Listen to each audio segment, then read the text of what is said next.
A twister has touched down in central Iowa tonight, and it's due to hit the rest of the United States later this week. Take a look at that, everyone. Good evening. The latest Warner Brothers creation, Twister, blows into theaters across the country this Friday. But some VIPs got a sneak peek of the action-adventure flick filmed in Iowa, and they got that just tonight in Ames. A delegation of state officials, including Governor Branstad and a very deserving cast and crew who worked on the film in Iowa, were in the audience tonight. This group of people had the skills to pull off some very complex scenes and do them very safely. You are those people. This is your movie. The audience also included one of the star's stunt doubles. Well, I got to do some stunts, not the real dangerous, but a lot of stunts for a lot of running, a lot of diving. Gary Sarnoff is also in Ames tonight and joins us now with more on this movie that's taking theaters by storm. Talk about taking the state by storm. There's Twister Mania, and not just here at the North Grand Mall Theater in Ames. Iowa Film Office Manager Wendol Jarvis says getting Twister filmed here brought in more money than the Bridges of Madison County. And near Eldora, there's a movie site owner who has his site set on a new Twister tourist attraction. This is part of that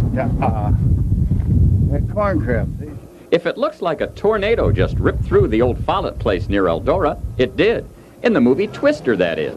Some scenes from the movie about rival storm chasers were filmed at the farmhouse, which went through an amazing transformation last year. Warner Brothers completely restored the outside of the abandoned house, only to give it a storm-worn look for the film. But at least the house is still standing. That's more than can be said for the rest of the farmstead, which was destroyed by the Twister in Twister.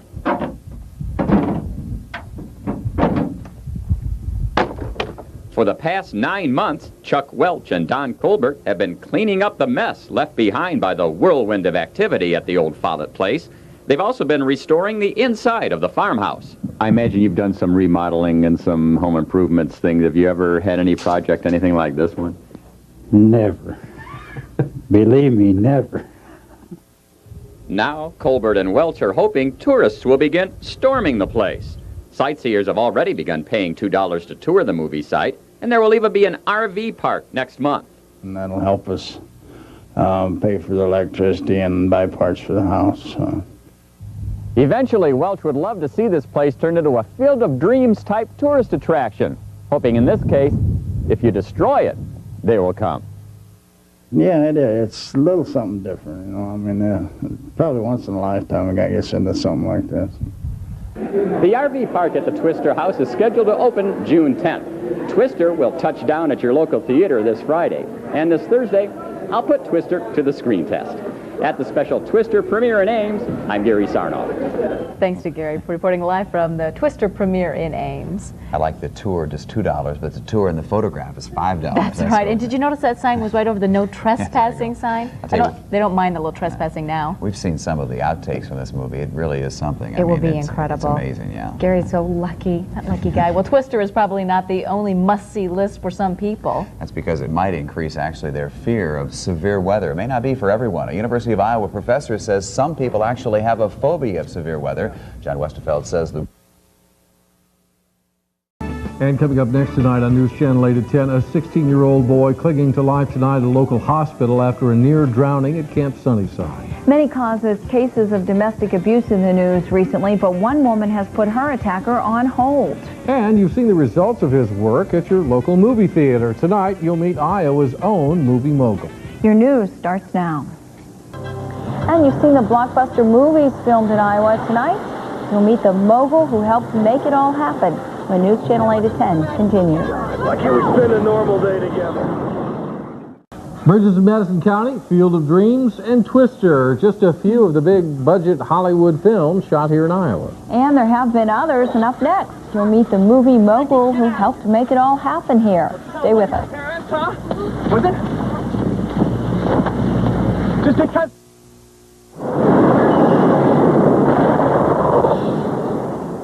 If it wasn't for one Central Iowa man, the crew of this summer's box office blockbuster Twister may never have flown into Iowa last summer to shoot a number of crucial scenes.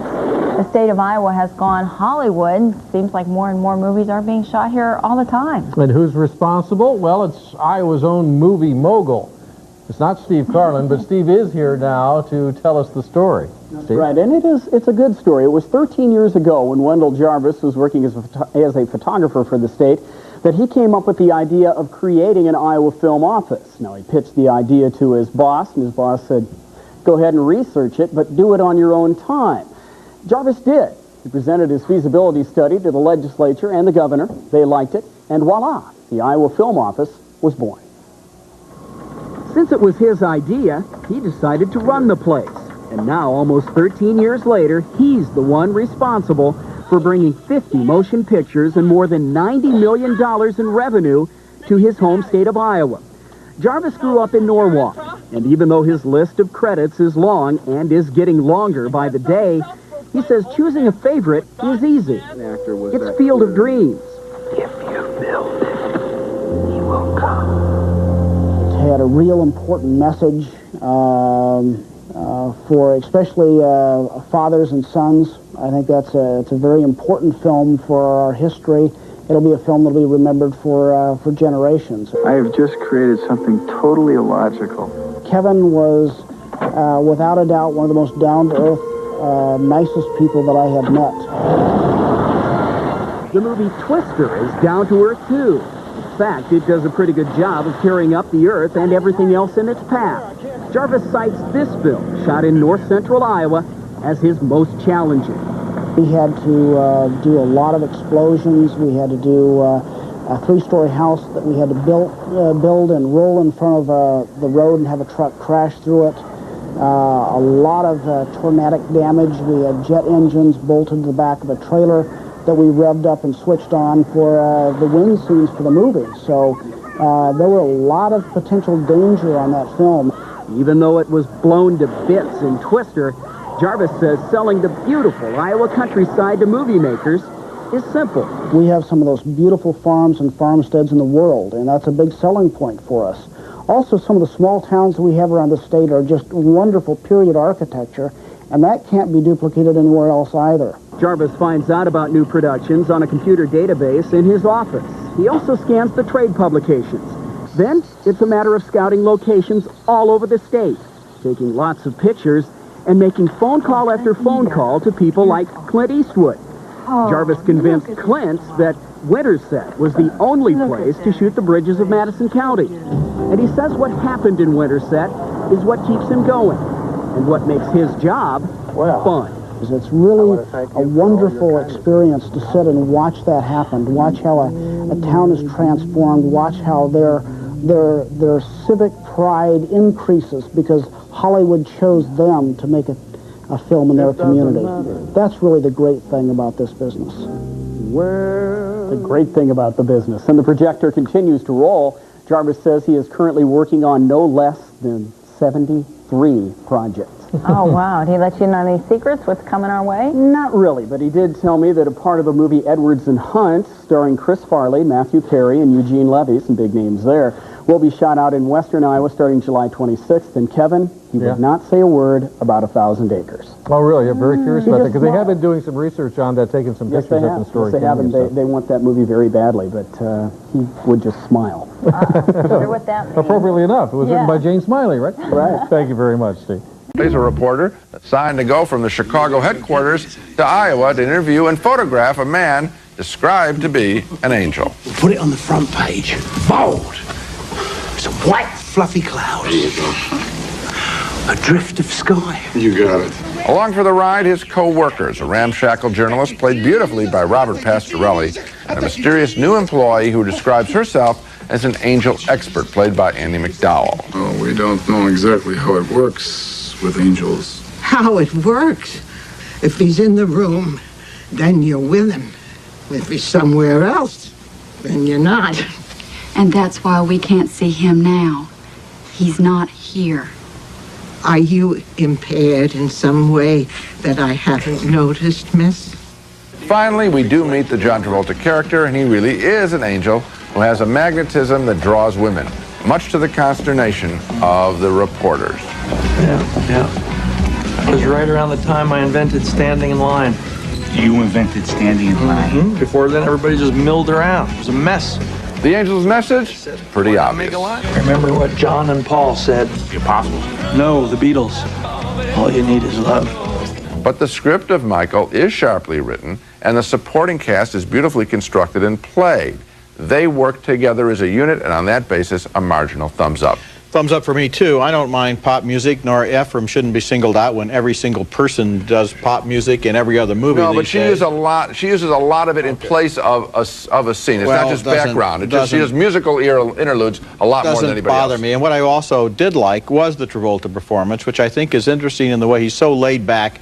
And he gives, it's almost like parables, and that when he gives his lessons, they're little wacky asides. And then talking about his duties as an angel, like he invented standing in line, and he's a writer too. What did you write? Psalm 85. Of course, they weren't numbered at that time. I think the dialogue, you mentioned the dialogue, is very well written in his case too, so I maybe like the movie a little more than you did. I want to re-emphasize Robert Pastorelli's work. We know the kind of journalist he's playing, this tabloid hack, who is still very sharp. And he's got that character down pat. It's a real good supporting That's a nice detail that he is less important to the newspaper than his pet dog, which is the... My first guest is a two-time Oscar nominee, one of the biggest movie stars in the world. I love this guy. If one man can love another man that way, I love this guy. One of my favorite actors. His latest film is called Michael. Delightful, warm, wonderful film for the holidays. It opens on Christmas Day. Please welcome our good buddy, John Travolta.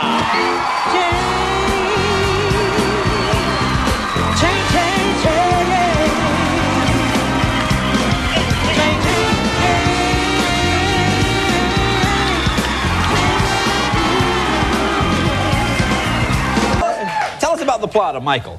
Okay, I just play the Archangel Michael, who's here to save a couple of broken hearts. And while he's at it, he's going to indulge in the physical pleasures like eating and drinking and smoking and making love. Right. And laughing and dancing. And that's like, he's got a 2-week stint, you know, on Earth. And he's got a job to save William Hurt's heart, Andy McDowell's heart, but he's also going to have fun. And he also has a big history, you know, like, years and years of history. He goes way back. He goes back to the time. begining. Yeah, that's right. He goes back to the beginning. Now, what's the clip we're going to see? Is this? I don't know. What do we got here? Let's see what we got here. Let me see. I bet I can tell you. I saw the movie. Oh, is this in the bar? Yeah. Let's take a look. Scene from Michael. And your wings are under there. I'm a writer too. Oh, really? What did you write? Psalm 85. It wasn't called Psalm 85 when I wrote it. I had no idea they were going to be collected and numbered.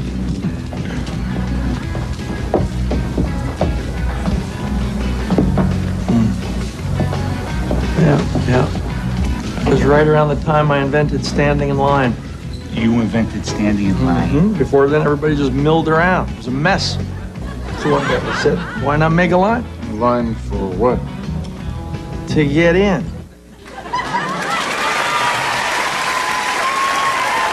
the movie opens Christmas Day. And it's a good family film. It is a good family film. I know you got to... Can you stick around for Laura? I want to stick around for Laura. Yeah, she's a friend of mine. Laura, John will be on in a sec. John Travolta. Thank you, John.